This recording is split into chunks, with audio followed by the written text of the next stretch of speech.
I lay stretched out on the small futon in my newly rented studio apartment on the west side of Chicago, one hand holding a mug of herbal tea, the other resting on my forehead as if trying to shake off the dizziness from a flood of text messages and my phone screen blinked on the coffee table, calls from Mom, Dad, and even Tyler, my brother.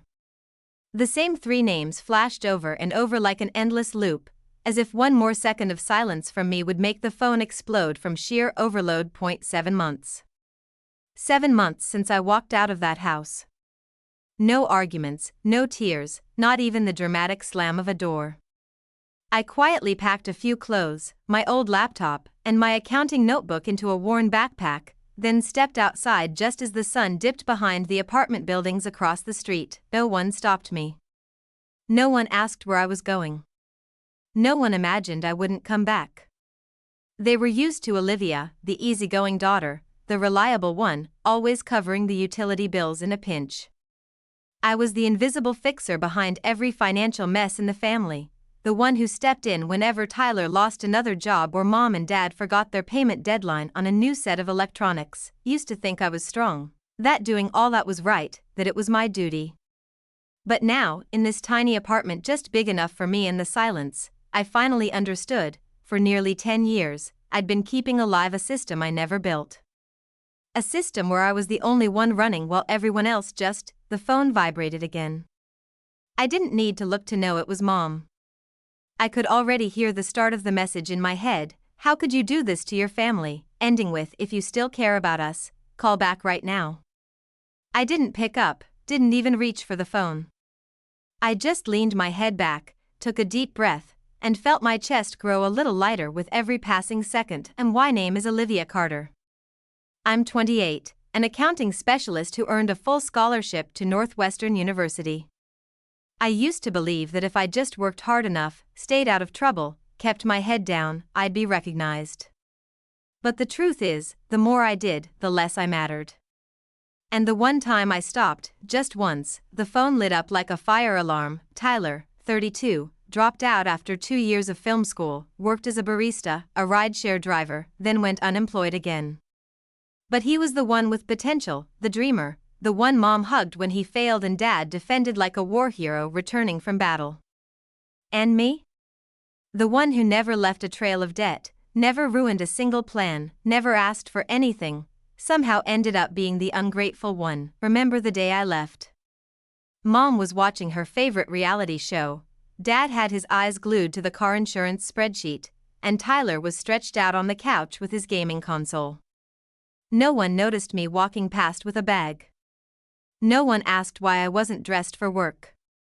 Not a single, where are you going?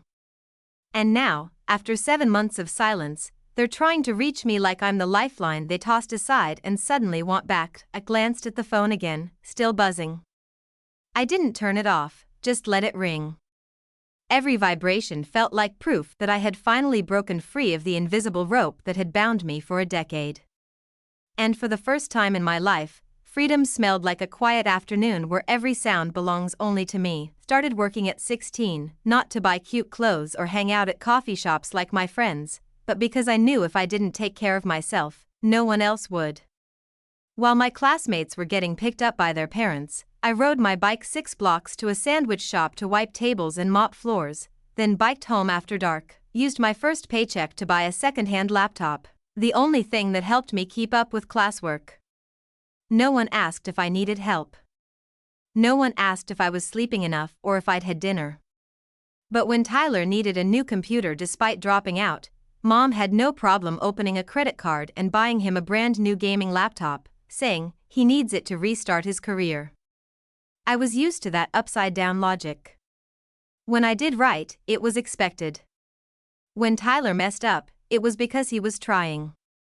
Tyler's 4 years older than me, but if you looked at how things played out in our home, you'd think I was the older sibling.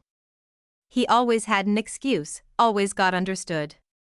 When he quit his coffee shop job because the manager was too controlling, Mom instantly defended him. No one can survive a toxic environment. When he misplaced the car Dad had just fixed, the first thing Dad said was, "Accidents happen, son." When I got a full ride to Northwestern, the only response was, Couldn't you pick a school closer to home? Tyler might need the car. When I got hired by the biggest accounting firm in the area, Mom just said, "That's so far, who'll take us to our doctor's appointments?" I honestly can't remember the last time they said they were proud of me. Maybe they never have. I used to think if I just kept working hard, kept proving myself, they'd eventually see. But the more I did, the more I became just a walking wallet. When they wanted to renovate the bathroom, "Could you help a bit?"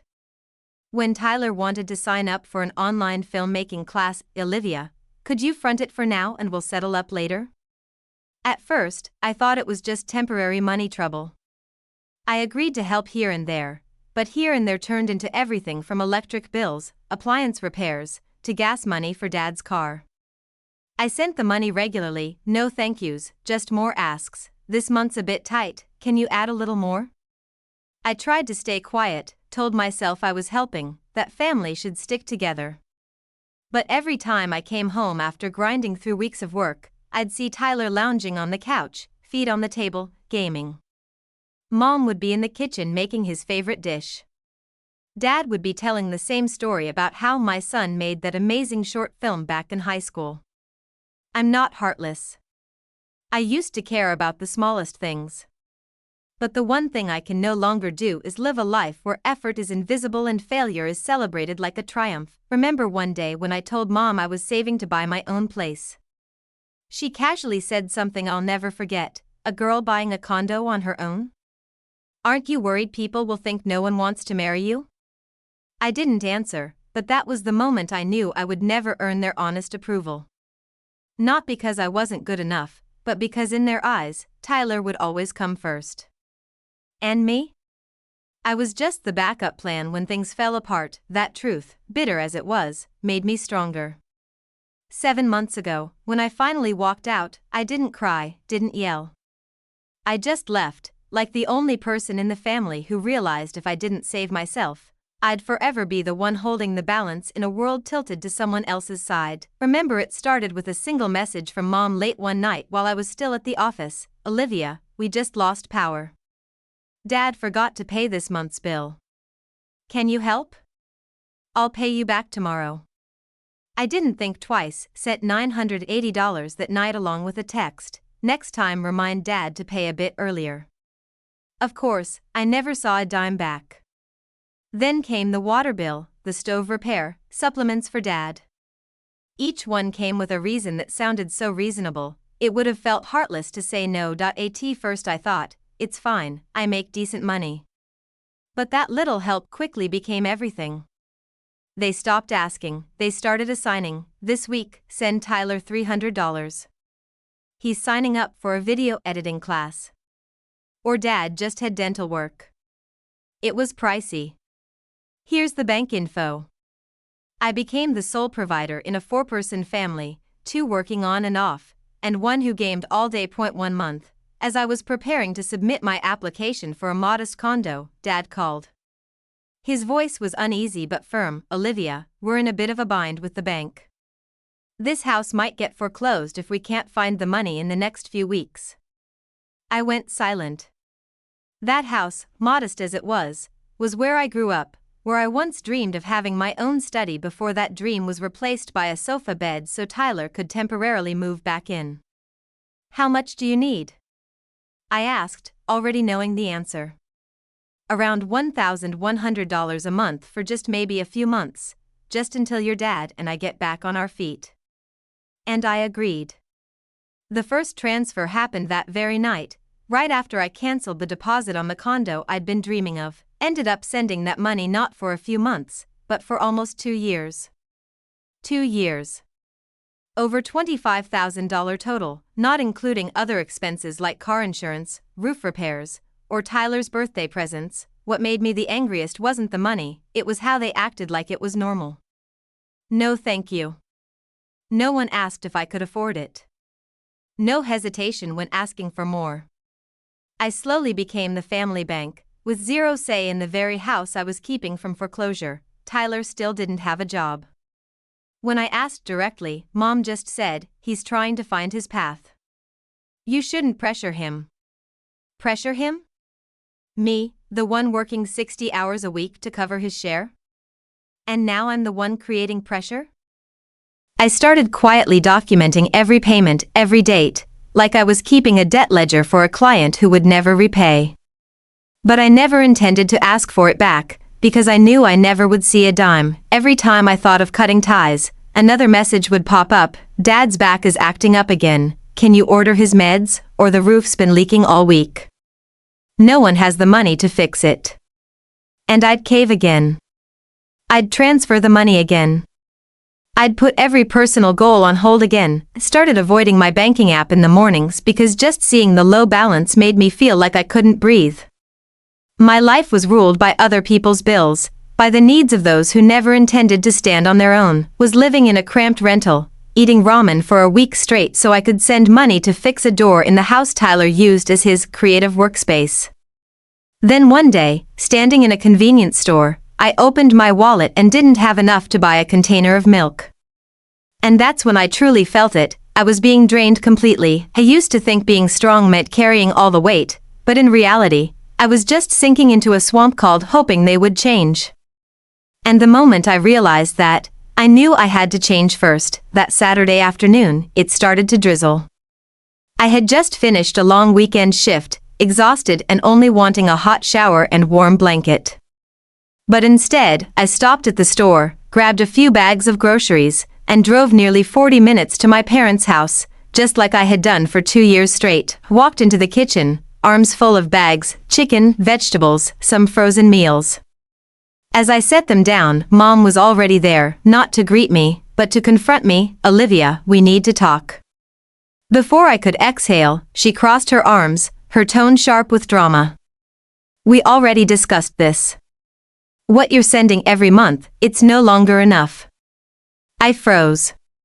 Not enough? What are you talking about? Dad stepped in from the living room, his voice low and heavy, like he was delivering the evening news. You make good money. You live alone. Meanwhile, we're struggling every day. Doesn't that seem unfair to you? I looked at the two people who raised me, and now stood there trying to convince me that their comfort was my obligation. I held my voice steady. I've paid the mortgage for 2 years, not to mention utilities, meds, roof repairs, all that, and it's still not enough? Tyler, sprawled out on the couch as usual, chimed in casually. It's not like you're lacking anything. What's wrong with sharing a little? I turned to look him dead in the eye, my 32-year-old brother who's never paid a single bill in his life, yet somehow feels entitled to comment on what sharing means. Sharing goes both ways, Tyler, I said, my voice colder than the rain outside. All you ever do is take. Mom snapped, that's enough, Olivia. You're being disrespectful. I took a deep breath, chest about to explode. I'm disrespectful for telling the truth? Mom's lips pressed into that tight line I'd seen my whole life, the look she gave when she wanted to control everything through sheer indignation. If it's that much of a burden to you, she said, every word like a blade, then you can walk out that door and don't bother coming back. Time stopped. That sentence, if only she knew how often it echoed in my mind. But this time, no one tried to stop me. No one called me the good daughter or the quiet one who sacrifices. They didn't pull me back, they just pushed me to the edge and waited to see if I'd jump. I dropped the last grocery bag on the table, didn't even bother opening it, didn't put anything in the fridge like I usually would. All right, I said, soft as a breeze, sharp as steel. If that's how you feel, then I hear you loud and clear. I'm leaving. I turned and walked out, my steps heavy but certain. No one followed. No one called my name. Just Tyler muttering something behind me, maybe so dramatic or something like that. I walked out of that house empty-handed, hollow, but with my back straight. The rain soaked my hair, my clothes, but for the first time, I felt light, like the weight I had carried for years wasn't duty, it was chains, and they had finally fallen. Didn't drive straight back to my little apartment. I pulled into a quiet gas station, opened my contacts, stared at Mom, Dad, Tyler, then slowly pressed block.at. That moment, I didn't know what was coming next. I couldn't picture the chaos that would unfold when they realized their personal ATM had gone silent. But I knew one thing for sure, this time, I wasn't coming back. Not out of pride, but because I had finally learned that kindness isn't infinite, and blind sacrifice only teaches people to expect you as default. My new apartment was on the 4th floor of an old building with peeling beige paint and hallways that always smelled like old carpet, but to me, it was paradise. No one woke me at 6 a.m. to schedule doctor's appointments. No one texted at midnight to ask if I could front the electric bill, and no longer had to race across 3 neighborhoods with bags of food for a dinner no one touched. I moved in with just 2 suitcases and an old quilt, but the relief felt like learning how to breathe again. Every morning, I got up with my alarm, made coffee, opened the window, and let the light pour in. No TV blasting from the living room. No mom's complaints. No dad sighing fits when I got home late. I spent weekends reading, learning new skills, and walking around Lincoln Park, where I didn't need to hold a phone to my ear for an hour listening to another emergency that somehow meant more money. Cut all financial ties, no transfers, no bill payments, no doctor appointments, no groceries. My bank account slowly steadied, and for the first time in years, I started building savings, a simple thing I never thought I'd be able to do, but that peace only lasted until month 4. It started with a text from Mom, "Olivia, your dad just got a warning letter from the bank. Something's going on. Call me." I read it, set the phone down, and didn't reply. Not because I didn't care, but because I knew that something was never about health or safety, it was always about money. And sure enough, a few days later, my dad called. "We need to have a serious talk. The house situation can't be put off any longer." I didn't pick up. They called again, every single day. First, their voices were calm, then pleading, then accusatory. Mom texted, "Are you really going to abandon your parents?" Tyler left a voicemail, "You should know this isn't a joke. Everyone's struggling." I didn't respond. The calls kept increasing week by week, like they believed if they called enough, I'd eventually cave. I changed my work number, blocked a few contacts, but I couldn't stop myself from reading the long messages, sometimes paragraphs long, accusing me of being different, heartless, cold. I wasn't cold. I was healing. Then one Monday afternoon, just as I was leaving the office, my phone lit up. It was Tyler. I didn't answer, but this time his voicemail had lost the urgency. It was sharp, accusing. "What do you think you're doing? Feeling proud of yourself? You don't get to walk away from your family just because life feels easier now. If Mom and Dad lose the house, that'll be your fault." I stood frozen in the parking lot, replaying the message 3 times, and I didn't know whether to laugh or be angry. After all those years of skipping meals, all the thousands of dollars sent without a thank you, and what I got in return was blame, I picked up my phone and slowly typed out a message. "I've covered my part and yours for years. If things fall apart now, maybe it's time everyone asked who never did anything." I didn't send it. I deleted it, because I knew no words would ever change how they saw me. To them, I was never a daughter, never a sister. I was a solution, and when the solution stopped working, all they had left was blame. Slipped my phone into my pocket and walked down the golden-lit sidewalk, feeling a little bit lighter. Later, just after stepping out of a meeting, I saw a message from Dad. "Olivia, why haven't you paid the mortgage this month? The bank's pressing us now." I froze in the hallway of my office building.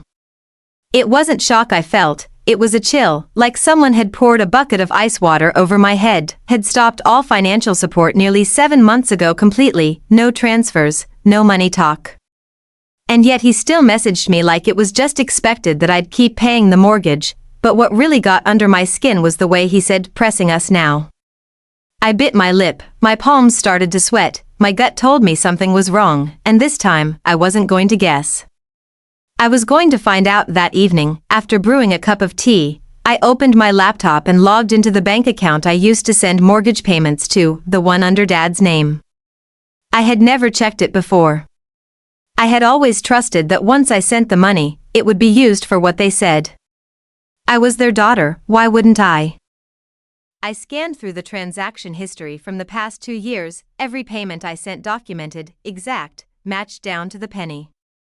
But the final line made my heart nearly stop. The last mortgage payment from that account had been 9 months ago, right before I stopped helping. Blinked several times, hoping I'd misread something, but there it was, clearly listed in the bank's alert. Account overdue, 9 months. Total outstanding balance, $8,740. Status, at risk of foreclosure. I pressed a hand over my mouth, trying to quiet my own breathing. What did this mean? I had continued sending money on time for 3 more months after that last payment, and they hadn't used a single dollar for the mortgage. I pulled up my personal banking app. Sure enough, almost $3,300 sent after the final payment. Gone.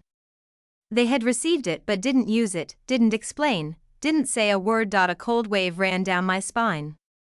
It wasn't just disappointment, it felt like betrayal, like someone had stabbed me in the back with the very trust one gave them. Didn't call immediately.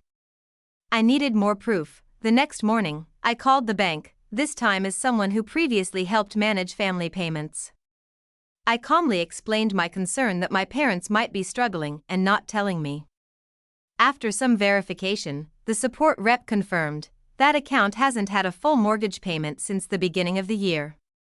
It's now under special collections. I thanked her and hung up. The world spun around me. No more doubt, the money I sent during those last months was not used for the house. So where did it go? I didn't know, but it wasn't for what they'd begged me for that night. I couldn't sleep. I left the light on, lying stiff on the couch, staring at the ceiling. One question echoed in my mind: how long had they been lying to me? I thought about all the things Mom used to say. It's only temporary, honey. If it weren't for you, we'd starve. Your dad's so worried. Please help us get through this. And then I remembered the look in Tyler's eyes the day I walked out, not regret, but fear. Not because I was leaving, but because the source was drying up. I picked up my phone and typed a message to Dad. I just spoke with the bank. They said the mortgage is 9 months overdue. I kept sending money, so what happened? No reply, not right away. But 15 minutes later, the phone rang. Caller ID, Dad. I didn't answer.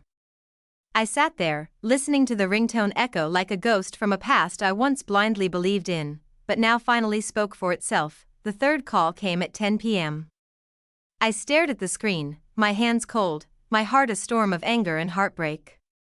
I knew if I didn't pick up, they wouldn't stop, and this time, I was ready to listen, but also ready to speak. I hit answer. Olivia? It's Dad, his voice low and tense. So, I guess you found out about the bank. I kept my voice calm. I didn't just find out. I confirmed it. The mortgage is 9 months behind. I kept sending money. So where did it go? He paused, then sighed heavily. I know you're angry, but it's not what you think. I gave a bitter half-smile. Not what I think? I sent money for the house. The house didn't get paid for. What part of that isn't what I think? That's when Mom grabbed the phone. Olivia, don't you dare speak to your father like that, she yelled, her voice shrill, almost furious. You don't understand the situation. Everything's been falling apart since you left. Left? I squinted. Walked away? Or was it when I stopped paying for everyone to live comfortably?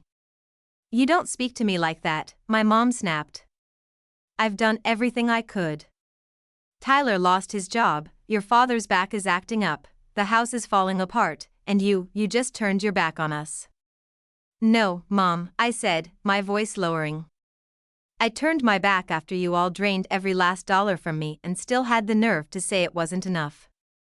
I am not obligated to fund your repeated bad choices. She fell silent for a few seconds. Then her voice returned, trembling, slipping into that familiar, rehearsed sobbing. Olivia, we're family. Families are supposed to help each other. I cut her off for the first time, not letting her steer my emotions. Help has a limit, Mom, and I've been treated like a free ATM for years. Worse, the money I sent wasn't even used for what you claimed. You lied to me. The pause was so long I thought she hung up. Then Tyler's voice barged in, "You're blowing this way out of proportion. They just need a little time, and you're acting like the whole world owes you something." I let out a laugh. "The world doesn't, but this house definitely does." "You're being selfish," Tyler hissed. "You weren't like this before."